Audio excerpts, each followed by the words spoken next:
கர்த்தரும் இரட்சகருமாகிய இயேசு கிறிஸ்துவின் நாமத்தில் உங்கள் யாவருக்கும் என் அன்பின் வாழ்த்துக்களை நான் தெரிவித்துக் கொள்கிறேன். ஒவ்வொரு நாளும் ஜீவனுள்ள தேவனுடைய வார்த்தை என்ற நிகழ்ச்சிக்கு மீண்டுமாய் உங்களை நான் வரவேற்கிறேன். இந்த நாளின் ஜீவனுள்ள தேவனுடைய வார்த்தை, கர்த்தர் நல்லவரும் உத்தமருமாயிருக்கிறார்.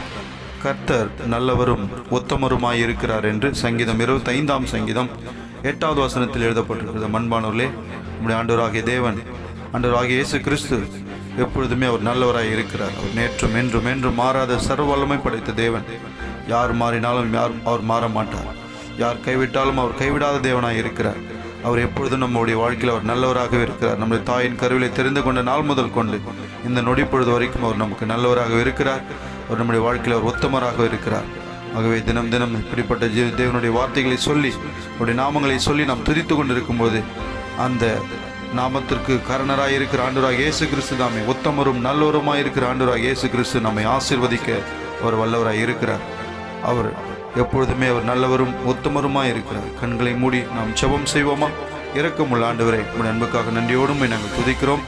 அப்பா, நீர் நல்லவரும் வல்லமரும் நீர் மாறாதவருமாய் இருப்பதற்காய் ஸ்தோத்திரப்பா. ஆண்டவரே, இந்த வார்த்தையை கேட்டுக்கொண்டிருக்க ஒவ்வொருவரையுடைய குடும்பங்களையும் நீர் ஆசீர்வதிப்பீராக. நல்லவராக இருந்து உத்தமராக இருந்து ஒரு நாளும் கரம் பிடித்து கைவிடாத தேவனாக இருந்து நடத்தி செல்வீராக. ஆசீர்வதியும் பெரிய காரியங்களை செய்வீராக. நம்முடைய பிள்ளைகளுடைய மன விருப்பங்களை நிறைவேற்றி தருவீராக.